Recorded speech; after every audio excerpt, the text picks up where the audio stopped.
Okay,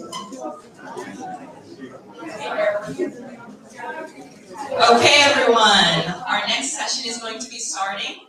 We have Ms. Jasmine Brandy here from the UCLA Career Center. She's going to be giving a workshop on resumes and cover letters. And while we know a lot of you are already working professionals, for the youth and for people who may be international, this is a good insight into how a lot of CVs within the United States work.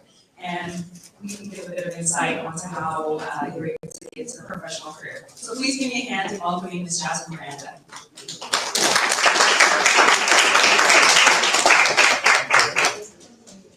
Hi everyone, good morning. Yes, I'm Jasmine Miranda. I'm the program specialist of the UCLA Career Center, and I'm also a double Bruin. I'm currently pursuing my Master's of Education in Student Affairs, and today I'll be giving an extensive overview of how to craft and build your resume, cover letters, and also give an introduction of cover letter building. We can go to the next slide. So today we'll be discussing what are the 4 key fundamentals and purpose of crafting the resume. The first one is essentially sharing those transferable skills to employers, recruiters, whoever you are sharing any of your documentations with. You want to be very cognizant of your audience because you will have to tailor this for every resume, CV that you are crafting. In addition, this will also land you an opportunity to connect with a hiring manager or recruiter, which you can experience in an interview. And in addition, you can also build your career confidence, right? This is something that's not essentially instilled in the ways that we teach our students in their curriculum, but once you acquire this knowledge and you know how to translate that when you are crafting your resumes and cover letters, you'll become more confident in this process. And lastly, you want to be very clear, concise, and also tangible with your documents you're sharing. Usually with resumes, they're about 1 page, but CVs, it really depends on who this is for. If we see this in our med school students or those that are applying to professional and academic programs, they might be more extensive because you have research experience. You want to showcase some of the academic achievements and curriculum that you have acquired. So you always want to gauge that depending on what you're applying for. And we can transition to the next slide. Perfect. So again, when we craft our resumes, it's essentially a way for us to market these skills. In the Career Center, we have built our career development cycle, and this is a life ongoing process. It's not something that just happens at one point in our professional journey. And again, with resumes and cover letters, we experience that when we identify opportunities or interests within an opportunity we're seeking, we have to be very mindful of where we are in this journey. And the one I wanted to share is with resumes. When it comes to our skills, we do have to market this in a way that is identifying who we are as a person and who we want to become.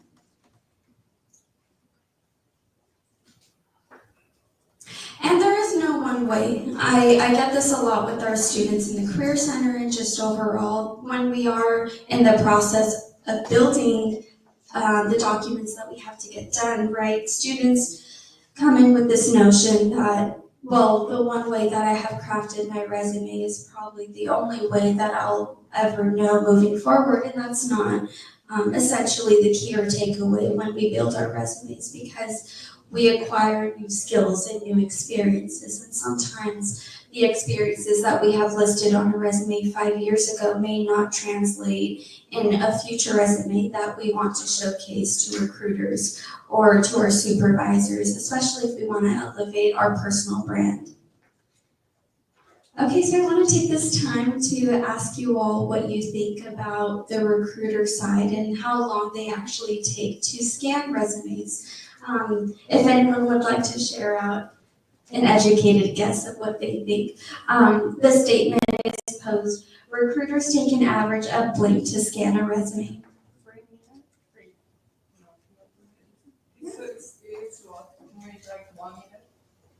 I'm sorry? I'm sorry. No, it's okay. So it's just asking a few seconds. A minute? Do you have a guess? 10 seconds. 30 seconds, 10 seconds. Okay, I can take one more. 10 seconds. 10 seconds. Okay, so if we go to the next slide. So you were really close. It's actually 6 seconds.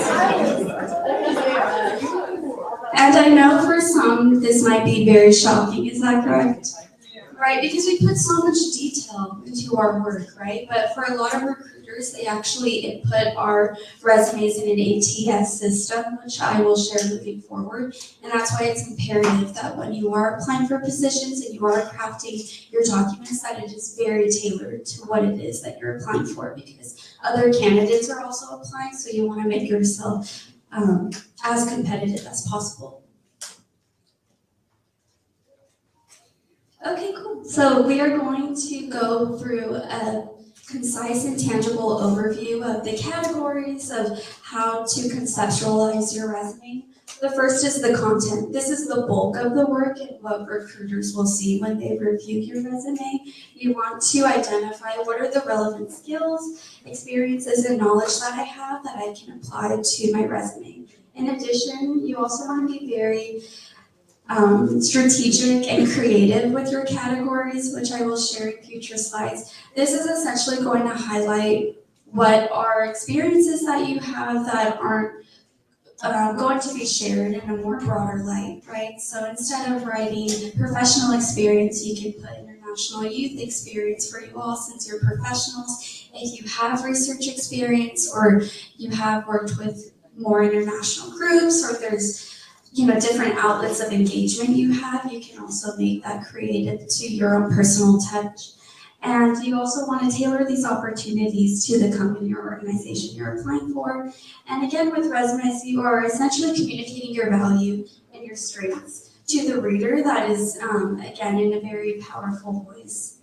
And formatting is also key. You want to be, you essentially want to market your resume the same way that you would for a cover letter and a CV. You want to make sure that your headers are essentially a copy and paste of what you're already writing. So for your header, your name will be the same as you would for a cover letter, and then the rest of your personal information, which would include your city, state, email. If you are an active LinkedIn user, you can also add your URL. If you are an individual with a more creative background, you can also input a direct link to a portfolio. So there are ways in which that you can tailor those documents, and it doesn't have to be exactly the same as other members.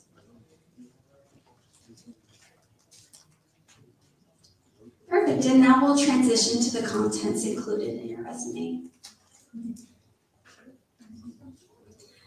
So these are just parts and segments of a resume. This doesn't actually highlight everything that we can encompass in our documents, but these are some of the general categories that we see with our students. And these are transferable themes that you can apply even after your time as a UCLA student. Some of the ones that we'll see here are your skills, interests, certifications, and trainings are also a neat one too.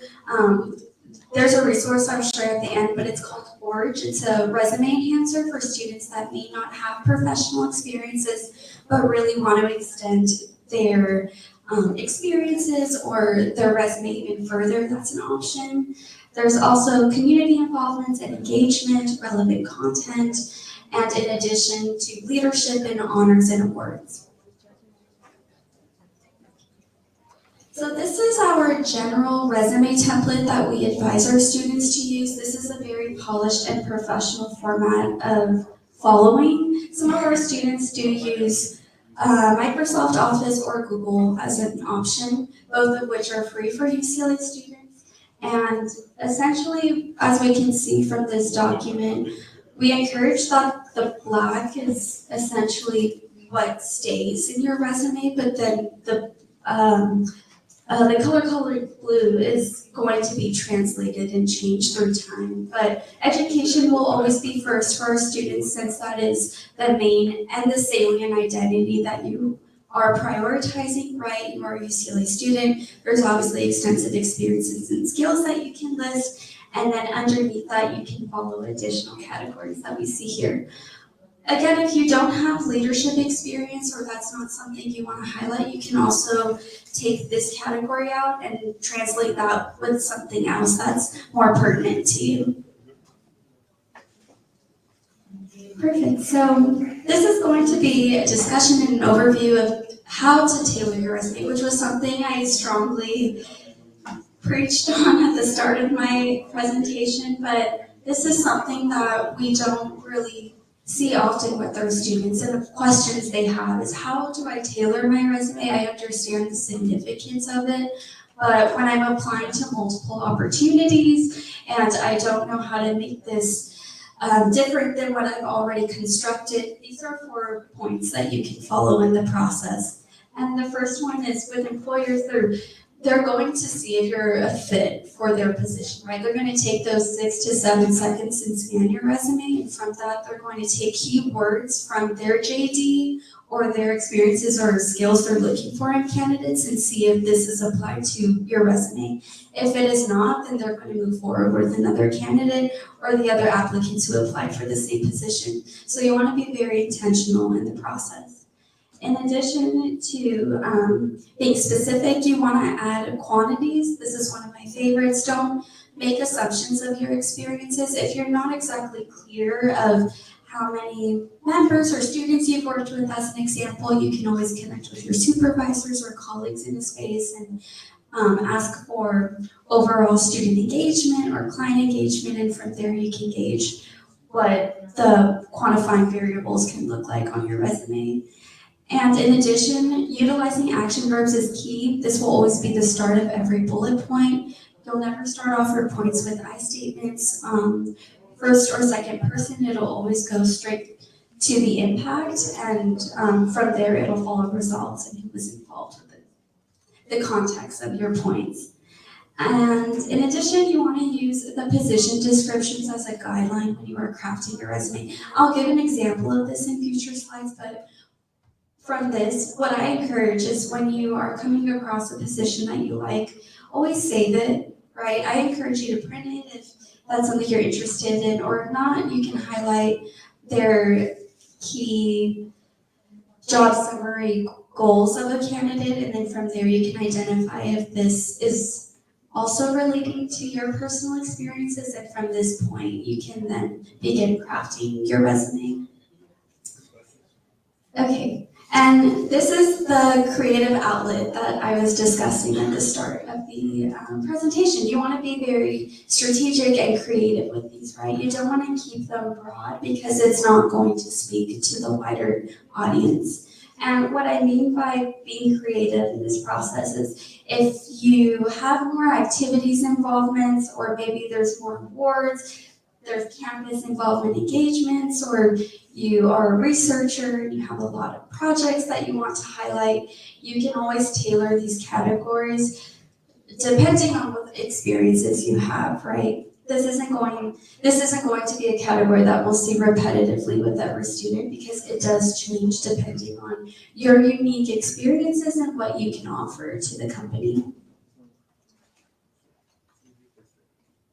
Okay, so this is an example that I shared. As we can see, this is a part-time internship opportunity to a digital marketing position. And if we go to the next slide, it's the same opportunity, but as I shared, this student took this time to really identify the role and job description, and from this point made personal notes of, okay, this is what I've done in the past, or this is what I'm currently doing, and from this job description and summary, this is what I can offer. So this candidate highlighted key transferable skills, or maybe they highlighted specific projects that the company is looking for in a candidate. They also took some notes on the side, and then from this, they're going to apply what stood out to them from the job posting, and also try to intersect it in some way, whether that's through their resume or a cover letter. And in the next slide, we'll see from the previous digital marketing intern opportunity that these are some transferable skills that you can also write in your resume or cover letter. And you can also make that a note under your skill set section, which is also great. And again, there isn't only one highlighted experience that we encourage you to follow. There's obviously so many involvements, and you all are rock stars in the process of being young professionals or students as well, that you do bring a lot of great value when you are considering opportunities to apply for. And some of the which can include academic focus. You can also consider paid and unpaid experiences. There's also, again, community and campus involvements, and if there's independent projects that you also want to work on, this is also an opportunity to explore this.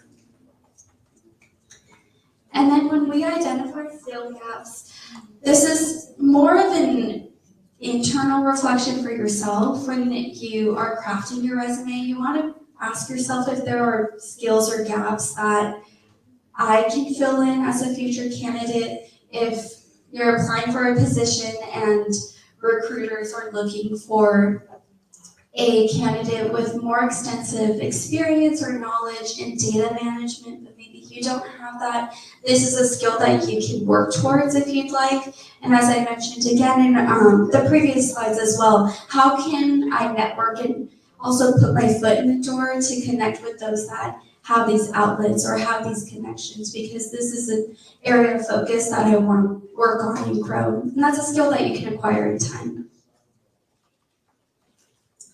Okay, so I'll provide a few examples of some resumes that we've seen with our students. As we can see from their educational backgrounds, they have very different majors.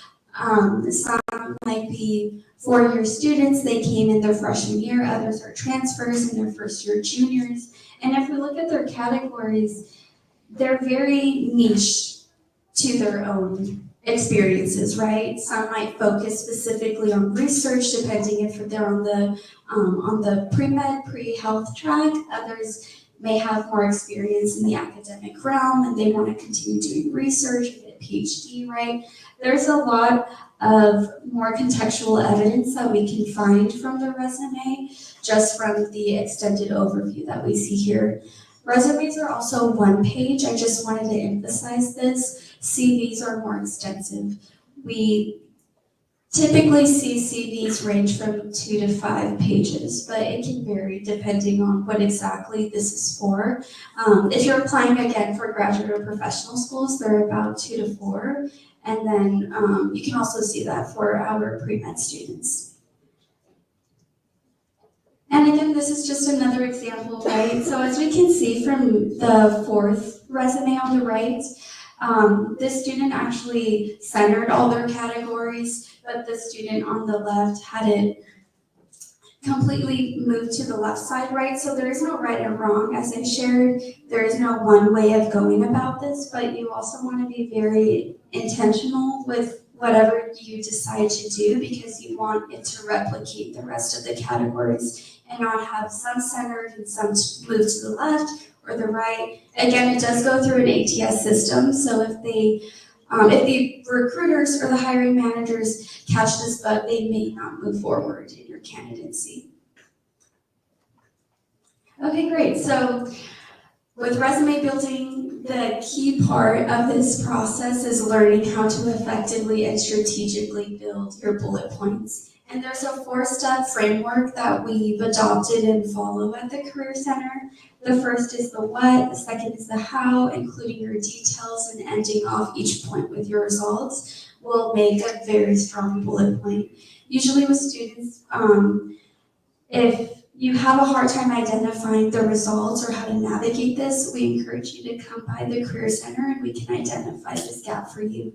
But if you can follow this in this right order and lead up to the end of your point with your results, it will make a very tangible and strong point to your audience. And again, always start your points with an action verb. You won't typically see this in your skill set section or awards, but for any experience or categories that you are highlighting, you always want to start with an action verb. As we can see here, there's probably over 65 listed, but in our career guide, we have over 400 in our book that you can explore as well.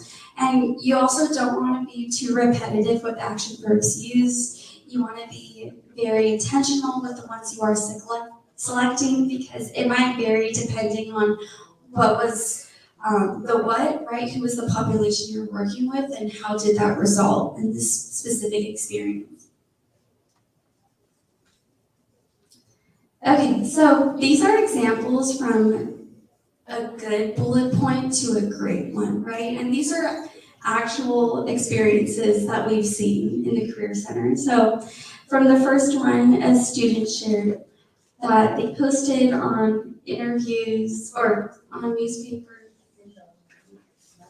social media pages. I have bad eyes.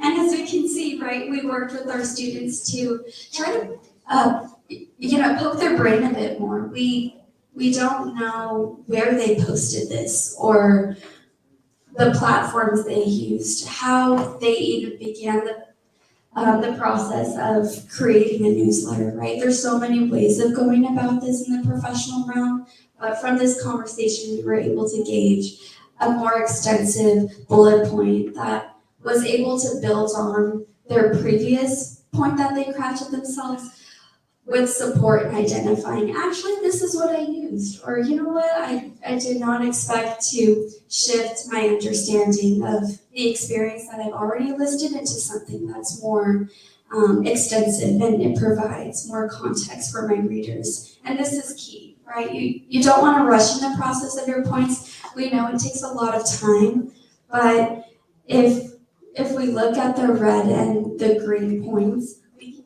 see that from the green to the gray points, students were also incorporating action verbs or keywords that they found from job descriptions. So it's actually making your job a lot easier as well, because you are reflecting the experiences you've done for postings that you're interested in.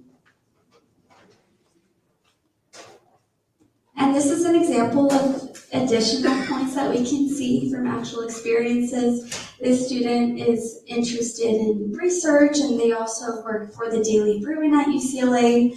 As we can see in some of the color coding, yellow is all the action verbs. Again, they're not repetitive across 7 points we've seen listed. The red is identifying quantities and being specific, right? Don't make assumptions in this process. In the orange, we can see that the students identified maybe key things or words from a job description or summary they came across, and then the green can be an actual database or a platform they've used, something that, again, that is more specific to what they are writing. And as I mentioned, the ATS software, have any of you heard of this? Just curious. Okay, cool. So this is, ATS stands for Applicant Tracking Software. Again, a lot of employers and recruiters are using this, and it's important to avoid tables, any color on your resume and photos. This, again, will not lead you to landing an interview if you don't follow a proper and clean template and format. So again, you want to be consistent in this process. But I, again, recommend using MS Word.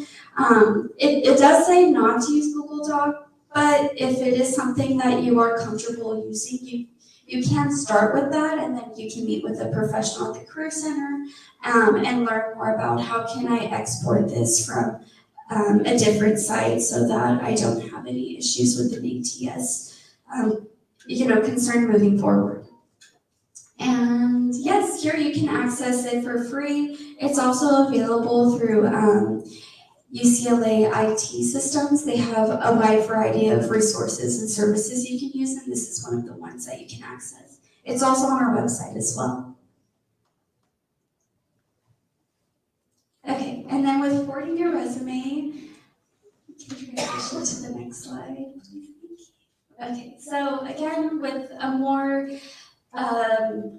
comprehensive overview of what this looks like. I know I mentioned in the start of this presentation that we want to keep it concise and polished. The first and the few that we can see is with your margins, your spacing, the length, and also the font type used. These are all imperative with margins. The lowest you can go is 0.5 to a 1 inch, and this is across all 4 borders. In addition, spacing is also key. If there are a lot of experiences that you want to highlight. You probably wouldn't be able to do double spacing for your categories. Again, this could vary depending on the candidates or students that are applying for positions. Again, length is usually one full page. If you are not at this one full page, you can again meet with a specialist at the Career Center and we can learn more about your experiences to support you in this process. And these are just additional tips of formatting. So again, you want to showcase multiple roles and your promotions. This can also support you when you are considering companies or organizations you're interested in that allow you to gain those valuable skills and strengths. So as we can see from the example listed down below, this is the order that you want to follow when you are writing your experiences and roles you've done. You'll always list the company's name first and then the city. So if we're talking about UCLA as a company, you would list it out.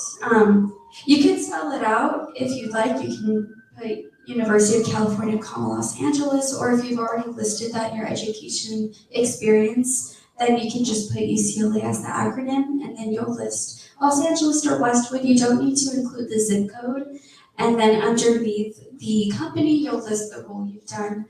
Let's say you've also worked for something that's more specific to UCLA. If it was, again, the Daily Bruin that we've seen in a student or the Career Center, you can put UCLA Career Center under the company name line, and then below I would list the experience that I am currently undergoing. And on the right-hand side of the same line for your position title, you also put the dates. For the city, I just wanted to emphasize, it's really up to your personal preference if you want to keep sitting next to the company's name or if you want it on the right-hand side of that same line. So it can be directly close to the dates, but it's really up to your personal preference. We just ask that you follow the same structure that you've started with. And these are the do-nots of a resume. As I shared previously, references are not needed on resumes or CVs. If you're applying for a position and they ask for a reference list, that's something you'll have to craft on a different document, not listed on these two that I've shared. You also don't want to add photos of yourself. If you have a more creative background, right, you're interested in theater, film, or television, or acting, they'll usually ask for a more professional portfolio, but you won't showcase this on your resumes. In addition, you don't need to add any personal information that we've seen listed here, citizenship, your date of birth, or street address. Again, in your header section of both resumes, CVs, and cover letters, you'll just add the city and state. Okay, great, and then we'll transition to cover letters now. How are you all feeling about the resumes and CVs? Okay, great. I know it's a bit extensive, but we'll see the same right now with our cover letters. It just has a different twist to this, right? CVs are, again, more extensive than resumes, but now with the cover letter, you're actually writing a narrative essay, as I like to say. You're giving them that human touch and connection of your voice and actually, again, highlighting specific key points from your bullet point on these documents to a cover letter, but you'll always draw a connection across your paragraphs of how you are the best candidate for the position or what you can bring as the applicant. In addition, you want to captivate your reader's attention. You want to understand for yourself, how can I stand out as a candidate and say a certain point or experience that will draw them into wanting to interview me, right? This is an additional and a supplemental document that you'll need when you apply for positions. Some don't actually always require cover letters, but it's good to get a template under your belt so it's something you can follow moving forward. And you'll, again, always highlight your skills and relevant knowledge when you are crafting your essays. So cover letters should explain why you are the perfect fit and match for the position. You want to show how your education, interest, and skills intersect with the the job posting or the opportunity you're applying for. And this will essentially result in the hiring managers or recruiters selecting their candidates moving forward. And they sway a lot of their decisions from your cover letter in addition to your resume and CV. And these are the main themes of a cover letter. I wouldn't say all, but these are the common ones that we've seen with our students. The first one is you want to select 2 to 3 major accomplishments. What I encourage students to do in this process is to just start off with a blank slate document, right? Look at your resume, look at the job description, and from this, write 2 to 3 stories that you're proud of from your resume or your cover letter, right? Have a structure in mind of what was something I've accomplished from this experience and how can I continue growing in this future opportunity, right? So translating and identifying those skills to then figuring out from this point forward, okay, now that I've identified these accomplishments, what can I contribute as an employee for this company, or how can I continue growing and challenging myself?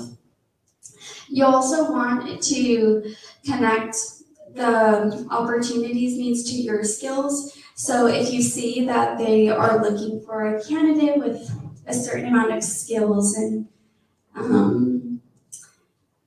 I'll use a marketing intern student, right? So if they're really interested in learning how to craft a creative platform of some sort and a student has experience in this, then they can showcase that in a cover letter.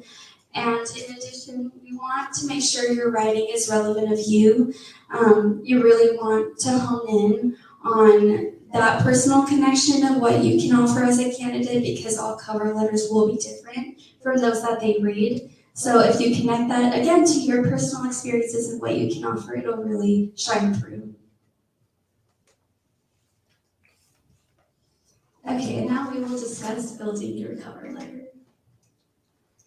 Again, these are parts of a CL. Your contact information, your header, will always be the same again as your resume and your CVs.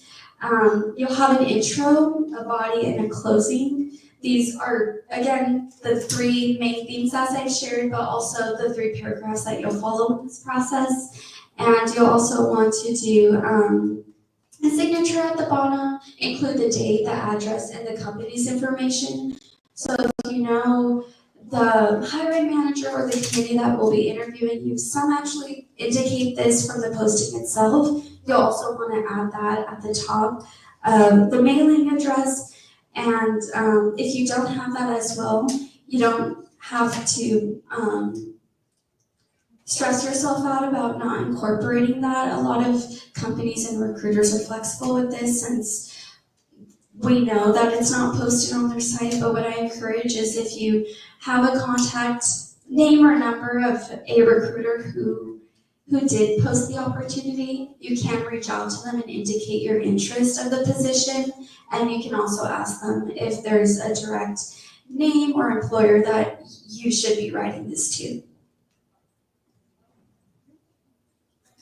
And this is the template that we follow for our students. Again, you'll use the same heading as your resume. We'll have the date, the company's information, and you'll always want to address your letter starting with Dear. You can make it more personalized. You can put Dear Hiring Committee if you know their name. You can address that also professionally. And again, there's 3 body paragraphs. We have our intro, your body, and your conclusion. Your intro will always start off with your skills. You don't have to reintroduce yourself by saying, my name is Jasmine Miranda, because they can already see that in your header. Use that line or opportunity to write about something else that can stand out in your process. If you're an advocate for social justice, or you really want to work with international youth as a professional, highlight that in your first few sentences, because again, that will draw in your readers. And you'll always want to sign off at the bottom. This is key. You'll always want to type out your name first, and then you can download this document to then incorporate your signed signature. And this is a sample introduction. I won't read it all at this time, but as we can see from the highlighted sections, the student indicated why they were drawn to this position, potentially how they heard of this opportunity, and then in addition, they also specified how their major or minor aligns with this opportunity. And we see this very commonly with our students, which is also very imperative.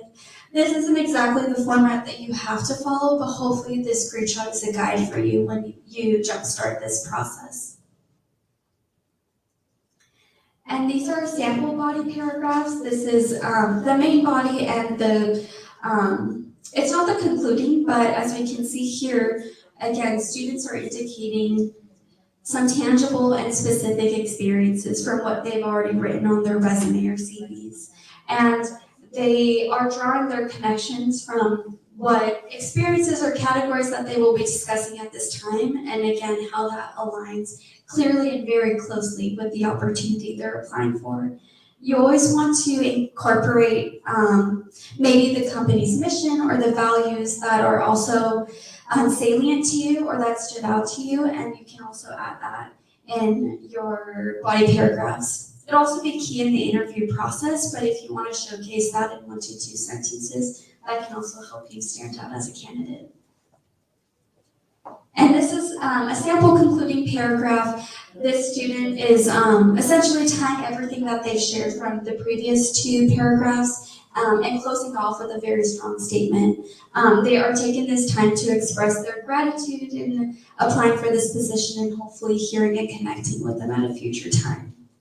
And as we can see here again, there's the type's name and the signature name as well. Great, so then I'll now share some of the resources and services that we provide as the UCLA Career Center. The first one is our career guide. We have an extensive version. Right here you can scan the QR code or you can visit our site directly, but it lists over 10 chapters of the content and the career development conversations that we focus with our students. So we have a section learning on how to negotiate your salary, how to elevate your personal brand, how to network cohesively with members in your community or those that you want to learn more from. In addition, we do have weekly newsletters and drop-ins. The newsletters is also found through our guide. We have some hyperlinks available, but the drop-ins I wanted to share is also an imperative service. It's offered 3 days a week, 12 hours a week, and you can meet with a counselor or our staff to learn about how to craft your resume and cover letters if you would like additional support. We also, at this time, do interview prep, mock interviews, support students with the job and internship process, and also have conversations about the graduate school application process. And these are some of the workshops that we offer with you all. This was such an amazing and fruitful experience. We did the 4th one, but we have over 12 to 13 listed if you all are interested. And in our next slides, I will be discussing a more general overview of the one-on-one services that we provide with our team. We do career advising if you're in the career exploratory process of identifying what career paths that you want to explore with your major. We can have conversations with our team. I mentioned drop-ins, we have events and workshops. We also have 22 fairs each year, most of which are divided evenly across the quarters. And we also have employer info sessions. We'll have employers come to the Career Center and connect with students through coffee chats or networking events, and it's a great opportunity to also build that network if this is an area of focus. We also do on-campus recruiting with our employers, and we offer articles and digital resources as well. In addition, these aren't all of our online resources. These are just some of the key ones that we've seen students really take away from their UCLA experience. We have Handshake, which is a popular platform to find internship and job opportunities, also sign up and RSVP for our events, workshops, and fairs. And we have Focus 2, which is also a great career assessment. If you aren't really aware or confident with the skills you have, this is a great opportunity to complete a few assessments And from there, you can identify from your own report summary what are skills that you have that you can also try to integrate in this process, right? Whether that's your resume or your cover letters. We have vaults. Again, I mentioned the career guide. And Parker Dewey is also a really great opportunity to find some micro internships as well. And they are constantly uploading new and fresh opportunities if you're interested.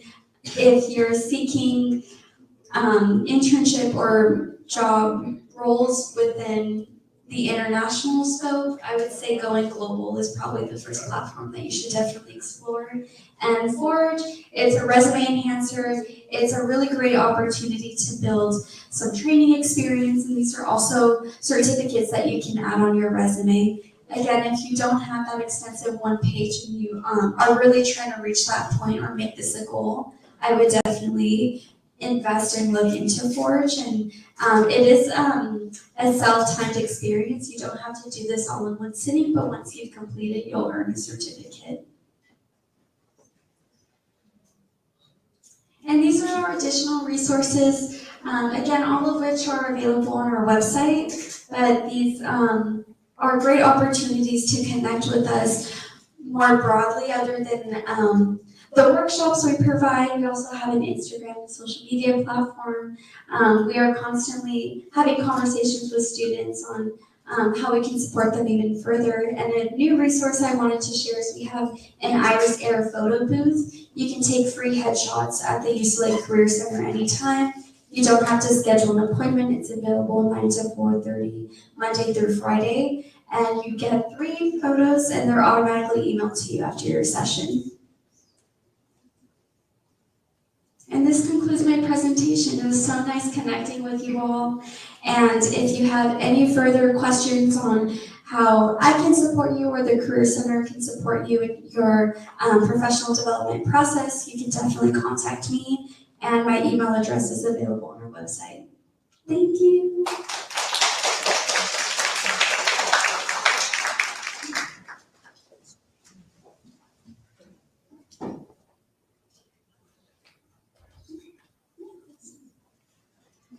Does anyone have any questions of the 3 main sections of this PowerPoint that I shared, which was resume, CVs, cover letter building, and I can also give an extended overview of our resources. Yes. I have a question about the differences between like how to build like resumes for the US and, for example, like any country like in Europe, for example. Is there like a lot of differences? Would you recommend like looking into that, or should we just try with the template we already have? Yeah, that's a really good question. I'm not sure if the folks in the back heard from the student in the front, but she asked if we can expect that resume templates would look very different from the international view if you're looking for opportunities outward. I would recommend doing research first. From our understanding, it's about the same, but they may require different focuses that you won't see in the US, right? With our students that are interested in the international realm, we usually encourage them to follow the template that they've already adopted or created. But again, I would highly encourage you to look at international companies and see exactly what their interest is. And then from this point, you can connect with us in the Career Center. Because it does. Of course. So I have a question. So I have a question about skills and competencies, right? That plays such an important part on the resume.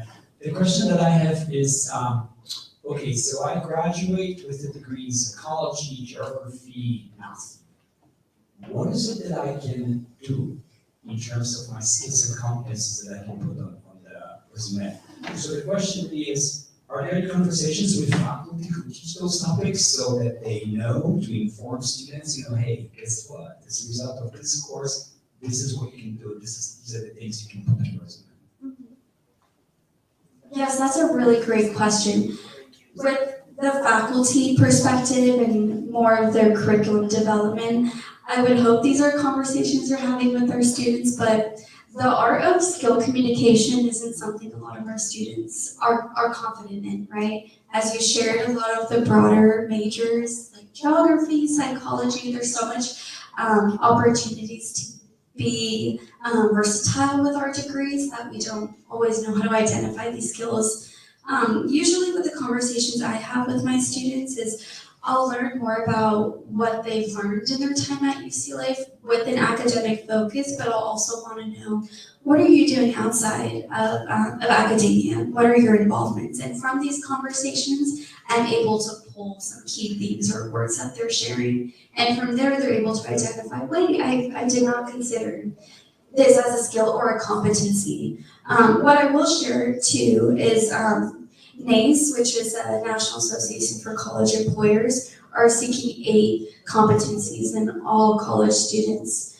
You can find this directly on their website. It's called NACE, but the first one is self-identity, career development, technology, teamwork, leadership skills, professionalism, and some of these competencies that we've shared, you probably all have in the space as well. So it's really just taking that time to self-reflect and be aware of what it is that you have done, even if your degree is broader, right? There are a lot of experiences and skills that you can contribute. Hopefully that answers. Yes.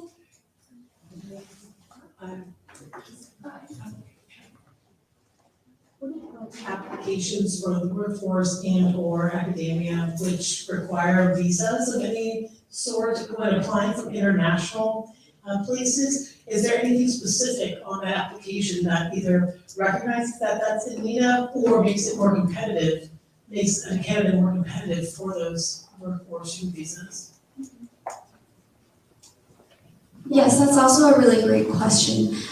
From my understanding, and again, I may not have a lot of insight, so I don't want to share any wrong information. I don't think that is something that they detect from these documents. I know usually with our international students, they do have to have OPT or CPT in this process if they are considering opportunities within the US. But in terms of this question, we actually have a Career Center specialist who works very closely with international students. I can give you her contact information at the end if you'd like, and she might have more insight of this process. Anyone else? I can answer one more question. Thank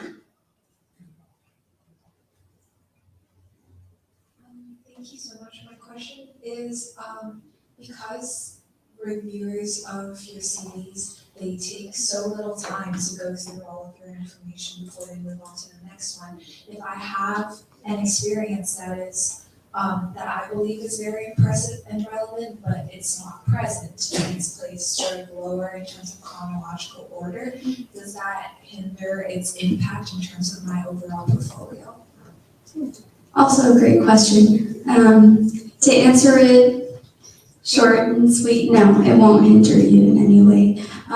Your resume experiences do have to be in chronological order from most relevant and present to what you've done following that specific category. If it is, again, pertinent to you and something that is significant in your professional development that you want to highlight, I would encourage that you incorporate it. Just make sure in some of the points you're highlighting or discussing that it is aligned with the opportunity you're applying for. Because again, they're going to scan your documents and see if you are showcasing what they are looking for from their qualifications or skill set and integrating that into your own. Perfect. Okay, great. It was again so nice connecting with you all. Please stay in touch with the UCLA Career Center. Our mission is always to support our students within their career development process, and I look forward to connecting with you all. Hope you all enjoy the rest of your conference.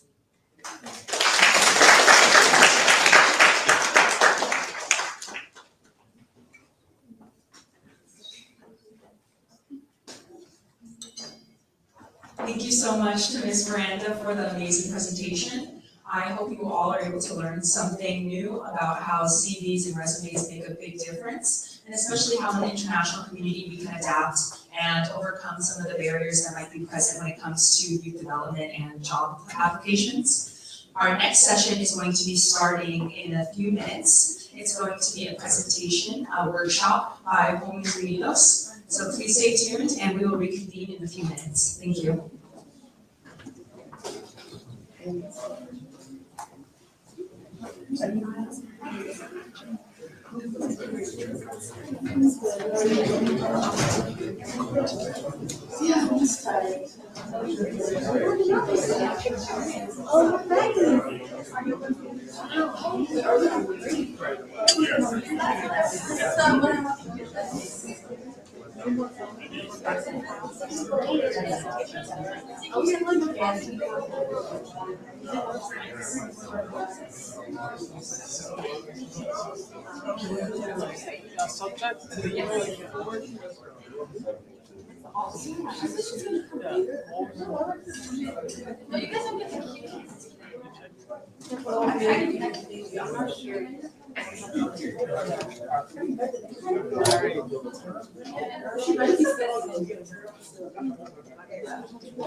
See,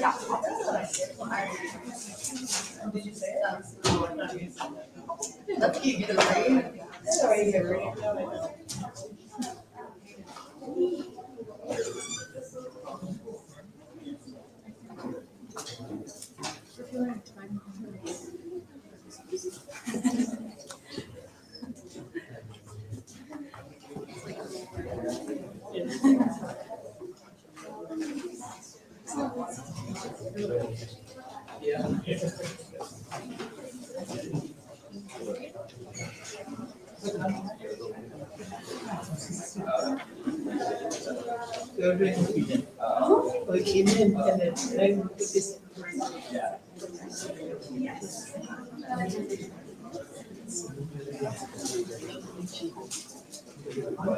I know you got small enough.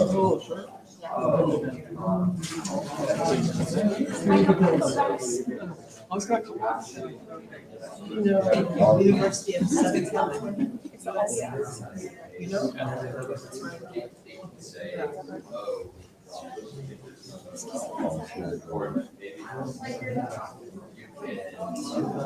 Give me 1 second to say, it takes a little longer for it to go to, but let me just. Yeah,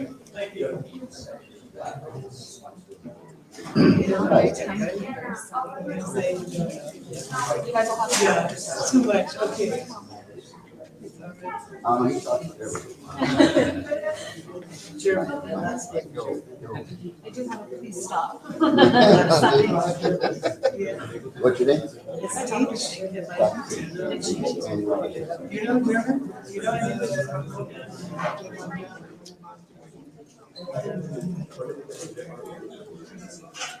You're working with a German person?